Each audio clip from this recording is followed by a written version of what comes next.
Jó, número 42, o verso de número 1, diz assim: Então respondeu Jó ao Senhor, dizendo: Bem sei eu que tudo podes, e nenhum dos seus pensamentos pode ser impedido. Quem é aquele, dizes tu, que sem conhecimento encobre o conselho?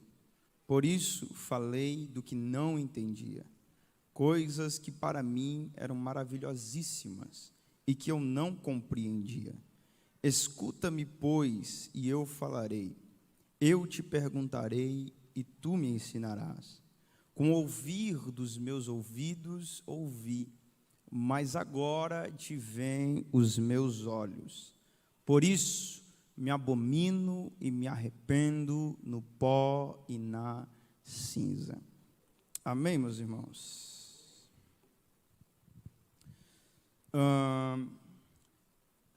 Existir, ou o simples fato de existir, dói.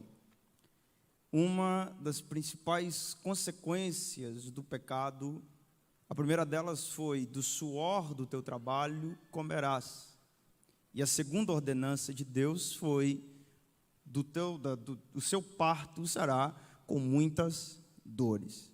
Deus dá consequência para Adão, dizendo: você vai ter que suar muito para poder comer do seu pão de cada dia.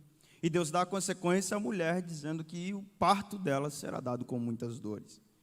Dor é uma das principais ou primeiras consequências do pecado. E a dor está embutida em toda a existência do ser humano, desde a sua concepção, quando com dores de parto, que para nós homens é imensurável, nem fazemos ideia do quanto as mulheres sentem as dores do parto. Desde então, as dores fazem parte da existência. E quando o neném nasce, ele não nasce sorrindo, não nasce cantando. Hoje em dia ele até nasce com o iPad na mão, mas ele continua nascendo chorando. A gente já nasce aos prantos. E desde os primeiros dias, a mamãe já olha para o filho e começa a enxergar dor. Aquela cólica chata que você não sabe o que fazer com a criança. Ela acorda de madrugada chorando, ela chora durante o dia. E você diz: o que está doendo será? O que eu vou fazer para parar essa dor? Porque existir, a partir do momento que é concebido, começa a doer. É as primeiras dores dos primeiros dentinhos que começam a nascer, que começam a dar aquela febre. Quem já foi pai, quem já foi mãe sabe do que eu estou falando, que já foi titio, titia, já teve sobrinho, irmão, quem já teve uma criança sabe do que nós estamos falando aqui nessa noite. A partir dos primeiros dentinhos que começam a nascer, já começa a doer. E conforme vai crescendo, as dores vão se tornando um pouco mais complicadas. É a dor do primeiro tombo, quando estava tentando dar a primeira caminhada. É as dores quando começa a cair de bicicleta, dando os seus primeiros pedais. E assim vai indo, a dor do joelho ralado, a dor do machucado, do braço quebrado, geralmente com 10, 11 anos, algumas, 90% das pessoas já tiveram seus braços quebrados, ou perna quebrada, ou pé quebrado, ou a dor de ter chutado o piso em vez de ter chutado a bola, porque existir dói. E conforme os anos vão passando, o tempo vai passando, a idade vai chegando, as dores vão se tornando mais implícitas. E sai um pouco da esfera do corpo, da carne, e começa a fazer parte também da sua alma. É as dores da adolescência, as dores das primeiras amizades que fracassaram, daquela amiga que você disse que ia ser para a vida toda e te decepcionou, do primeiro relacionamento frustrado, do primeiro amigo que te abandonou, as dores do primeiro desemprego que bateu a porta, a primeira decepção, a primeira crise financeira, dores na alma, as primeiras ansiedades que vão batendo. Quem nunca passou por esse tipo de dor? Porque existir dói. E conforme os anos vão continuar passando, a vida vai continuar passando, as dores mudam um pouco de novo. Agora, se não bastasse na alma, começam as dores do pé até a cabeça.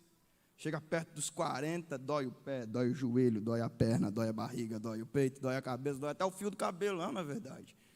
E você quer descobrir a idade de alguém, você chega na casa da pessoa e pergunta onde está a caixinha de remédio. Quanto maior é a caixinha de remédio, maior é a idade da pessoa.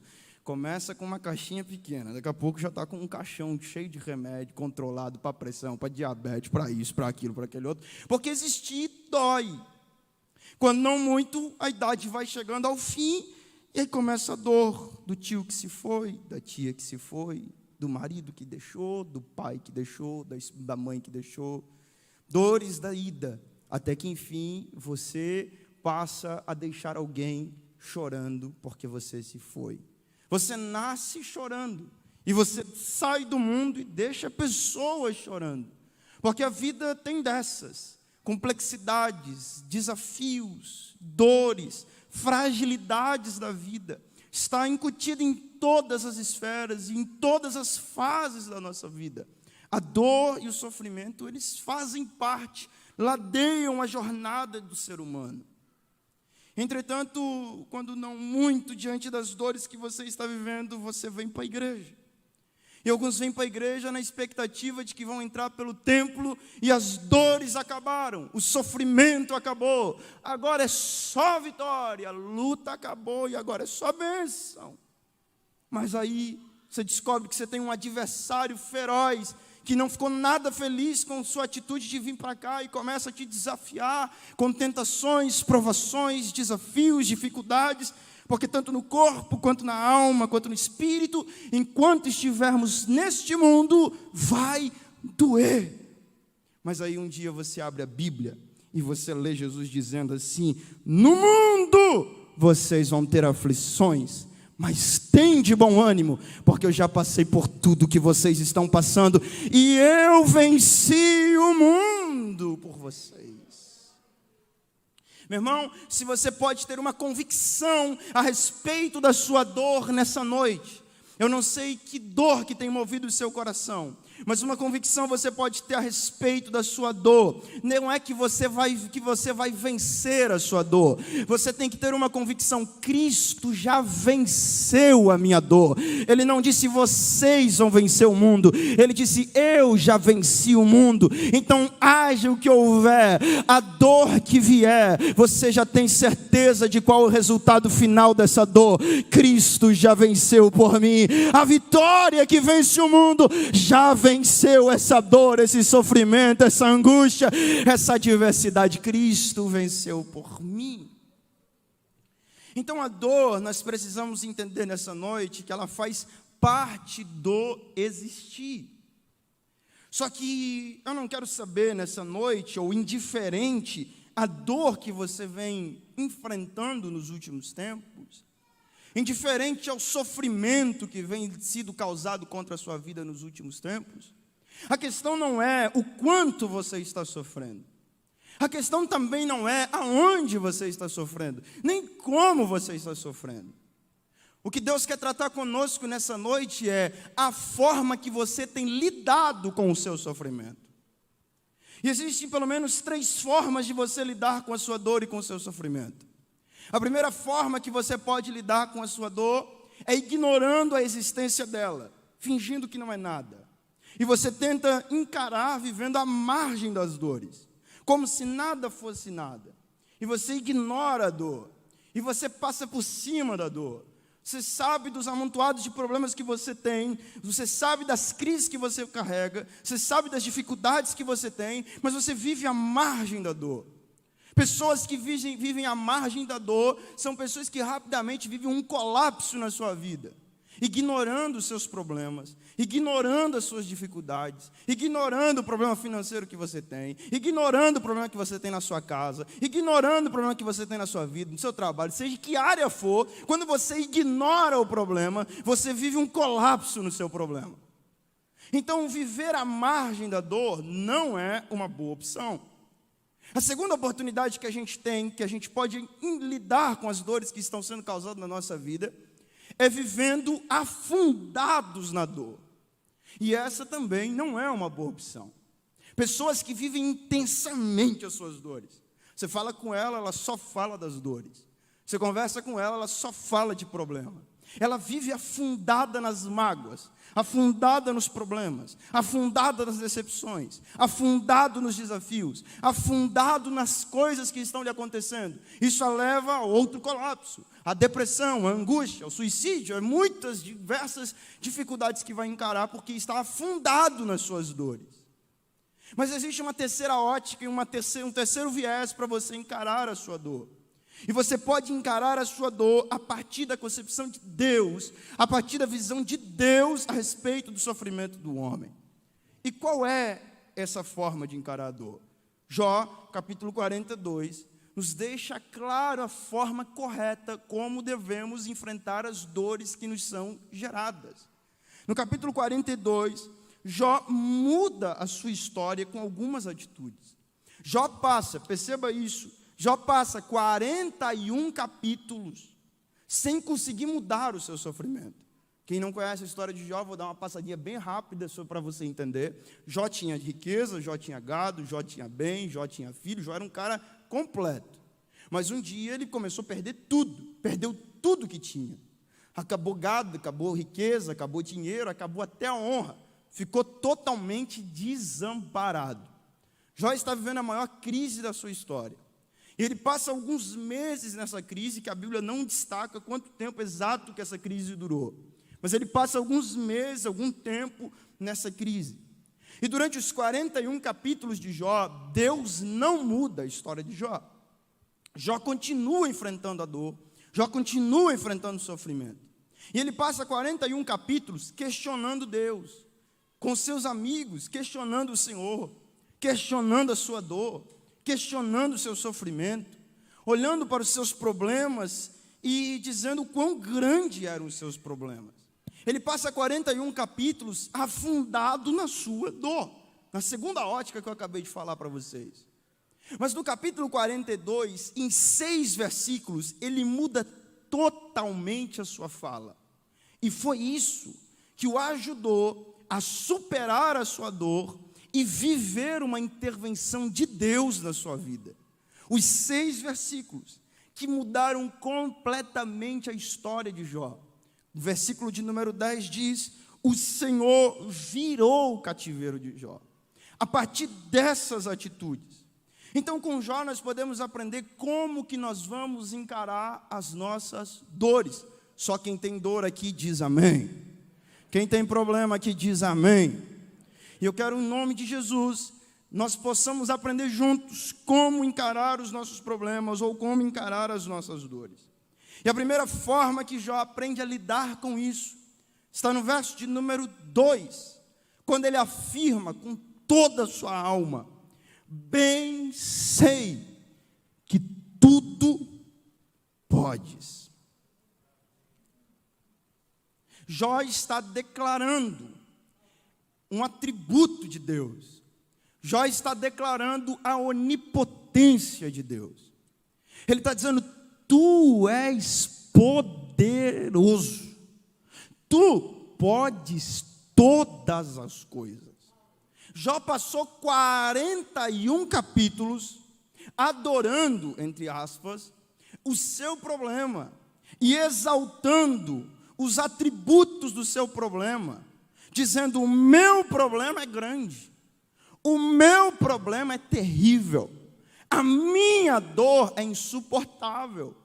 Isso que eu estou passando, eu não aguento mais. Ele passa 41 capítulos enaltecendo o seu sofrimento. Mas agora ele muda sua fala. E ele para de enaltecer o seu problema e começa a enaltecer o seu Deus, dizendo: bem sei que tudo podes. Em outras palavras, Jó está dizendo: o meu problema, ele tem poder. O meu adversário, ele tem poder, mas o meu Deus, ele tem todo o poder. Então Jó para de ficar maximizando a sua dor e começa a maximizar o seu Deus.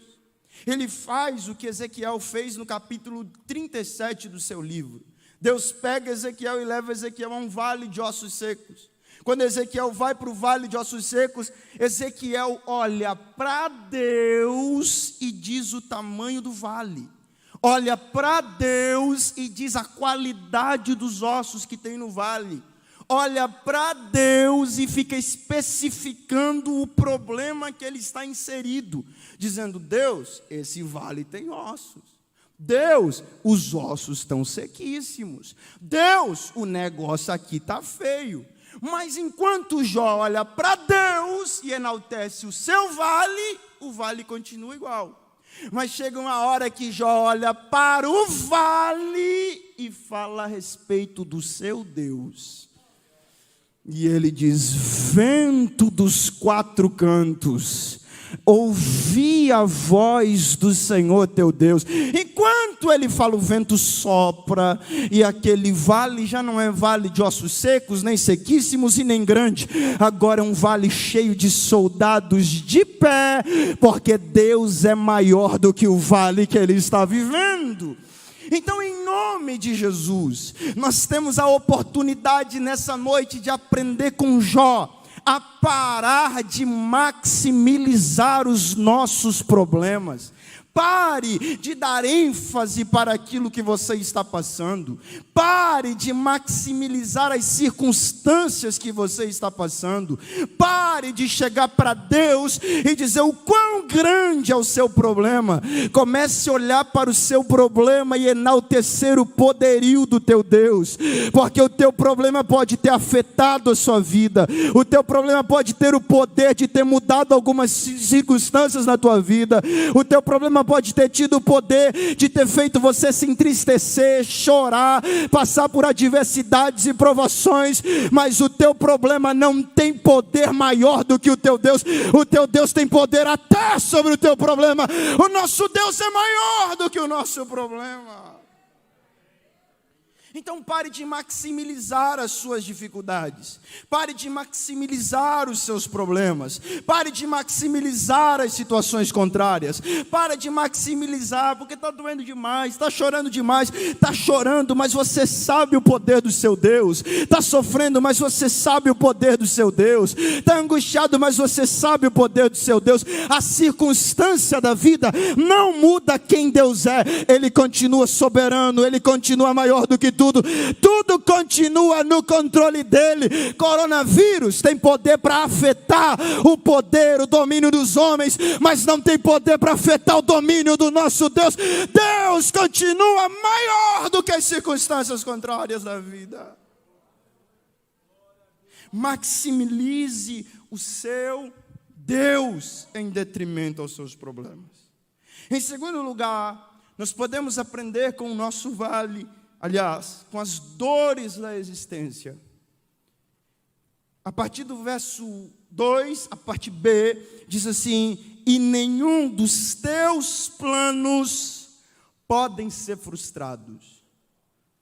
A primeira atitude de Jó, a primeira expressão de Jó em relação ao seu sofrimento é: tu és mais poderoso que o meu sofrimento. Mas a segunda expressão de Jó a respeito do seu sofrimento é: os teus planos são maiores do que o meu sofrimento.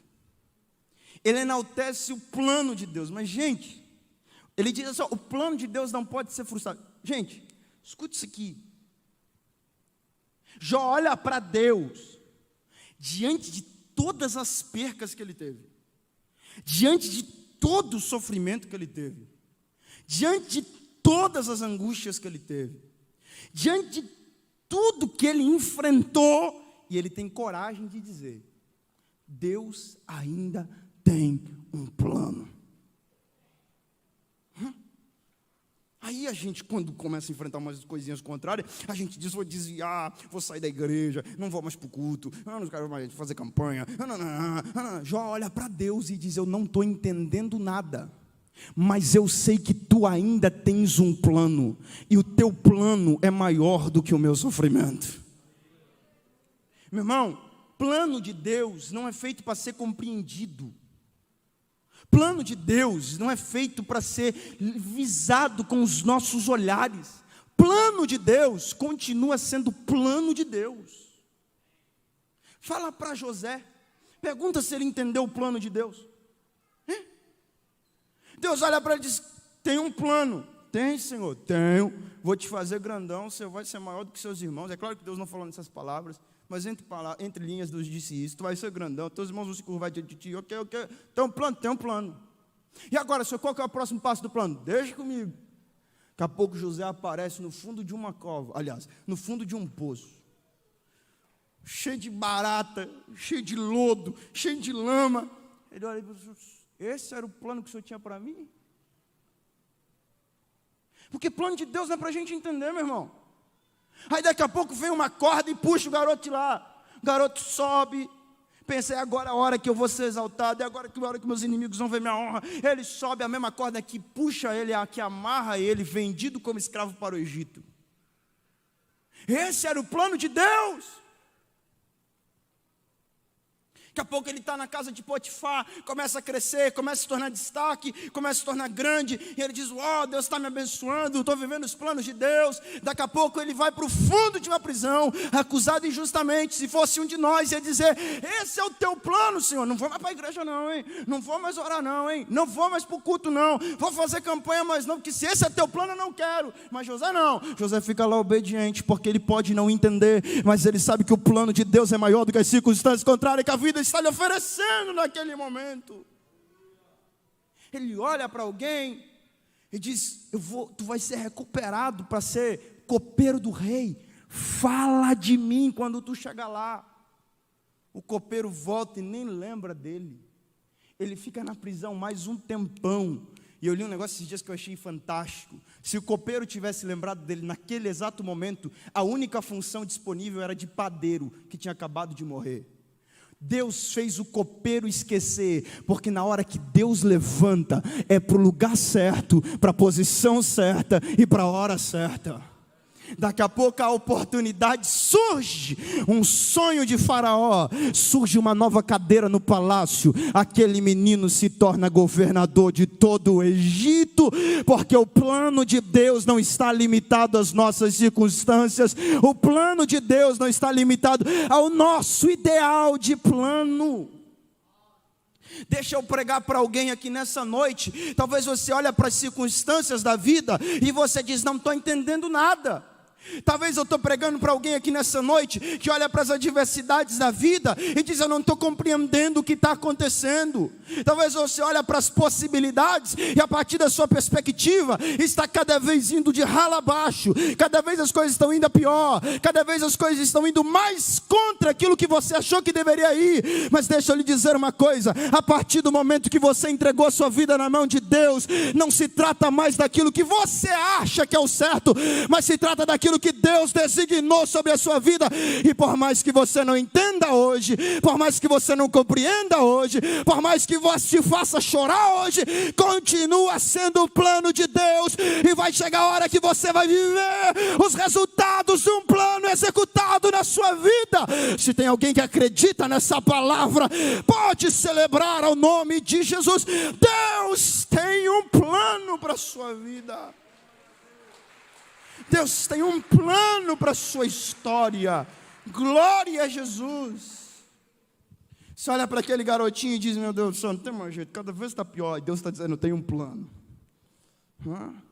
Você olha para aquele maridão e diz, meu Deus, não tem mais jeito. E Deus está dizendo, eu tenho um plano.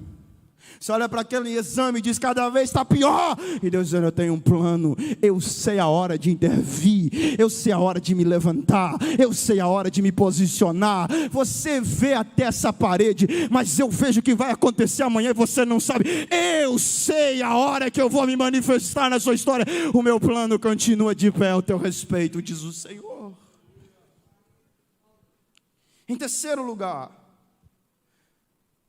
Jó muda sua perspectiva. Primeiro, dizendo que Deus é poderoso. Segundo, dizendo que o plano dele continua de pé. Terceiro, ele diz assim, eram coisas maravilhosas demais para mim, e eu não compreendia. Verso 4. Escuta e eu falarei, eu perguntarei e tu me ensinarás. Jó responde o seu sofrimento, dizendo assim para Deus, eu passei 41 capítulos não entendendo nada. E eu continuo não entendendo. Só que a diferença entre antes e agora é que antes eu não entendia que eu não entendia. E eu queria entender aquilo que eu não entendia. Mas agora eu entendo que eu não entendo. Então, Senhor, eu vou sentar e tu me ensina. Deixa que o Senhor faz. Eu vou sentar e vou ver o Senhor fazer. Jó passa 41 capítulos querendo entender as circunstâncias.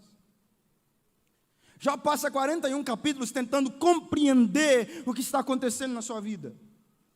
Jó passa 41 capítulos tentando dar explicações plausíveis para aquilo que ele está vivenciando, e ele não consegue.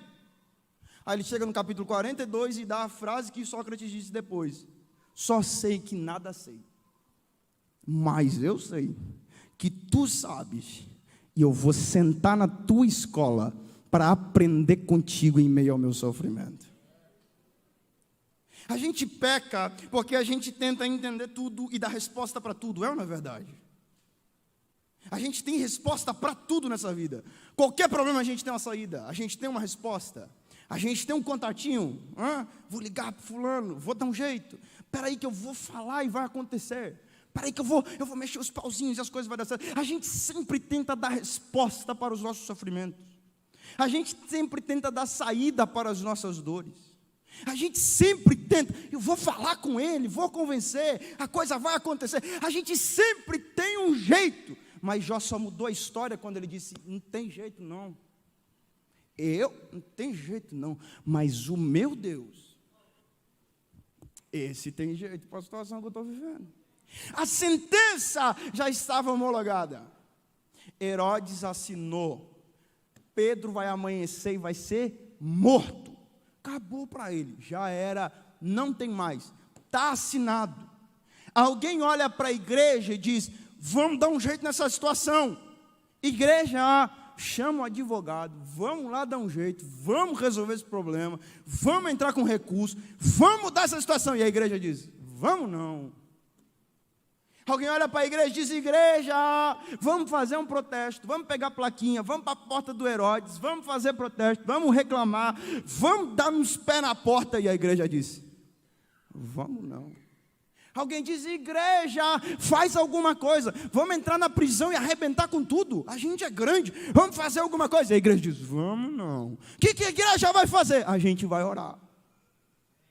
Porque se a gente não pode entrar lá, a gente conhece um que pode.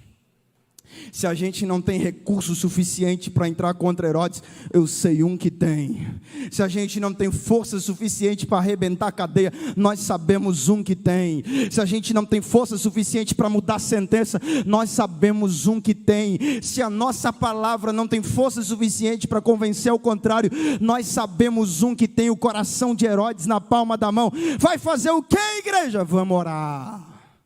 Vamos dizer para ele que a gente não entende, e a gente já entendeu que a gente não consegue entender, mas a gente confia que aquele que tudo pode está no controle da nossa história. E enquanto a igreja ora, o anjo do Senhor desce. Enquanto a igreja está no culto da vitória, o anjo do Senhor se manifesta na prisão. Enquanto a igreja está com a mão levantada dizendo: obrigado, Jesus, o anjo do Senhor está trazendo a vitória até na porta deles. Não é você que conquista com seu braço, mas é Deus que com a sua mão forte tira do monturo e traz a bênção até você. A igreja tem que confiar no poder do seu Deus. Porque, meu irmão, entenda uma coisa em nome de Jesus: que se você fizer com o seu braço, do seu jeito, dos seus métodos, de quem é a glória? Se você salvar aquele menino porque você falou, quando o menino vir para a igreja, você vai dizer: eu fui que salvei o menino, eu que salvei meu maridão, eu que salvei minha esposa. Se o milagre, a resposta aconteceu porque você entrou com contato para um, para outro, ligou para um, para fulano, para ciclano, você vai dizer: fui eu que consegui, foi o fulano que me ajudou, foi ele que abriu a porta. Então, enquanto você está tentando entender as coisas e dar resposta para as coisas, Deus está dizendo: dá teu jeito, dá a tua forma. Mas a partir do momento que você entender que você não entende, não tem poder para mudar as circunstâncias que você está vivendo, Deus vai dizer: deixa comigo, porque quando acontecer, a glória vai ser minha, a honra vai ser minha, o louvor vai ser meu. Eu vou recitar um salmo para você dar glória a Jesus com vontade nessa noite. Eu quebro o arco, corto a lança, queimo o carro no fogo. Aquietai-vos e sabei que eu sou Deus. Serei exaltado sobre as nações, serei exaltado sobre a terra, serei exaltado sobre a tua casa, serei exaltado sobre a tua família. Você vai olhar e vai dizer: eu não podia, mas o meu Deus entrou com providência. Eu não tinha jeito, jeito, mas o meu Deus mudou a minha história. Se tem alguém que acredita nessa palavra, pode encher essa casa de adoração a Jesus. Ele pode fazer. Eu não entendo, mas eu confio. Em último lugar, para nós encerrar, quem está comigo diz amém. Verso de número 5. Com meus ouvidos eu ouvi, mas agora os meus olhos te contemplam. Ele olha para Deus e diz assim: Senhor, antes de eu passar tudo que eu passei, eu ouvi falar do Senhor. Quando eu era rico, eu ouvi falar do Senhor. Quando eu tinha muitas posses, eu ouvi falar do Senhor. Eu ia para a igreja e eu ouvi falar do Senhor. Eu ia para o culto e eu ouvi falar do Senhor. Eu te conhecia por aquilo que eu ouvi. Mas, Senhor, depois que eu perdi tudo que eu tinha, os meus olhos te contemplam. Eu não estou mais ouvindo falar de Deus. Agora eu estou vendo Deus. Isso denota duas coisas. Primeiro, provações, dores e sofrimento. É a oportunidade que Deus está te dando para você ter experiência com Deus. Não entenda, não faça a leitura da sua dor dizendo que Deus te esqueceu. Faça a leitura da sua dor dizendo: Deus está me oportunizando a oportunidade de conhecê-lo muito melhor do que eu conhecia antes. São nas dores que a gente escreve as melhores mensagens. Você já ouviu essa poesia? São nas dores que a gente compõe os melhores louvores. São nas dores que a gente lê a palavra como nunca antes. As melhores orações, quem tem experiência com Deus sabe do que eu estou falando, são feitas na madrugada em meio às dores e sofrimento. Como é um lugar de experiência com Deus. A dor é a oportunidade de você ter experiências com Deus. Mas em segundo lugar, a dor que você está vivenciando é a oportunidade de você sair do campo do ouvir e começar a visualizar. Você não vai mais ouvir falar de Deus. Você vai começar a ver Deus agindo na sua vida. Você não vai mais ouvir, isso aqui é muito profético, você não vai mais ouvir falar de um Deus que faz milagres. A partir das suas dores, você vai ver Deus fazendo milagre na sua vida. Você não vai mais ouvir falar de um Deus que salva. A partir dessa dor que Deus está te oportunizando, você vai começar a ver Deus salvar a tua casa. Você não vai mais ouvir falar de um Deus que faz. As dores é uma oportunidade de você começar a vivenciar o agir de Deus sobre a sua vida, sobre a sua casa. Deixa eu liberar uma palavra de Deus para a sua vida nessa noite, porque eu estou pregando para gente que já ouviu muitos testemunhos. Eu estou pregando para gente que já ouviu Deus curar um, curar outro, mas quando você olha para a sua vida, você diz: cadê o meu Deus? Eu já estou falando com gente que já ouviu testemunho, Jesus salvar a família de um, salvar a família de outro, e quando você olha para a sua vida, para a sua casa, você diz: cadê o meu Deus? Eu estou pregando para gente que já ouviu falar de Deus, coisas que Deus fez grandiosas, mas você olha para a sua vida e ainda não viu nada, mas Deus te colocou sentado nesse banco, nessa noite, nessa oportunidade, para dizer para você que você não vai mais ouvir testemunho do que Deus faz, você vai começar a contar testemunho do que Deus vai fazer na sua história. Os seus olhos vão começar a contemplar as promessas de Deus se tornando realidade na tua vida. Se tem alguém que acredita nisso, celebra Jesus nessa noite. Você vai começar a visualizar. Se coloca de pé para nós encerrarmos.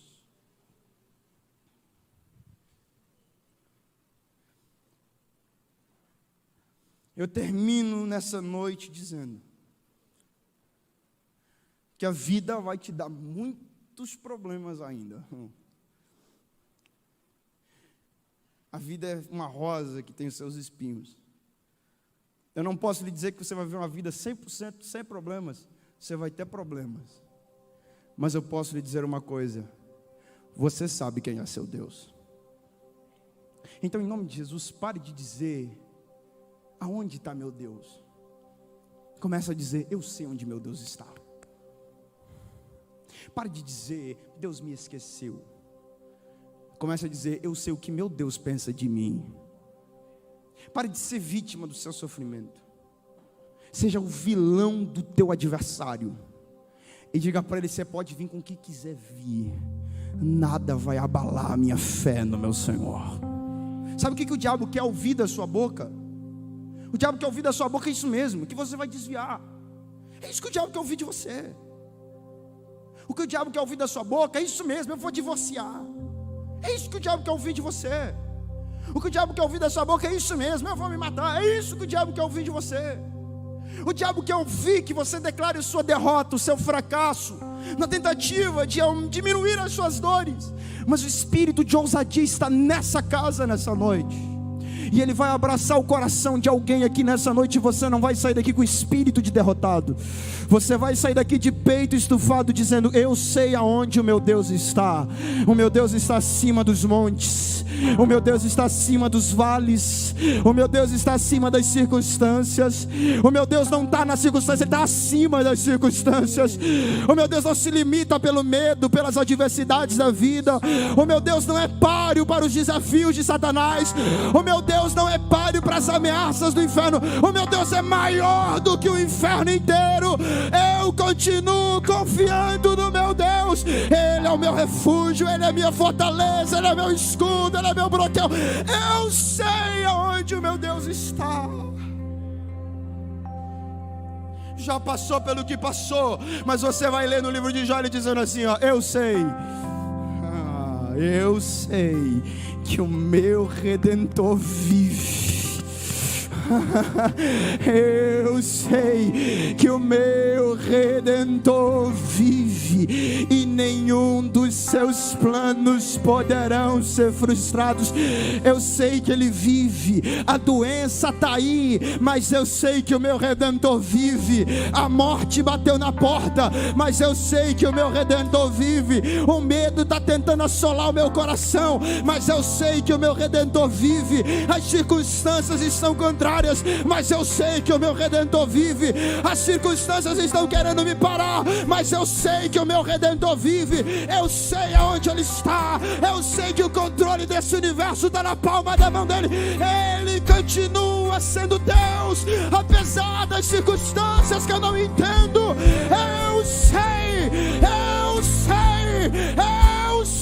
Tem alguém para levantar a mão e declarar isso nessa noite? Eu sei aonde o meu Deus está.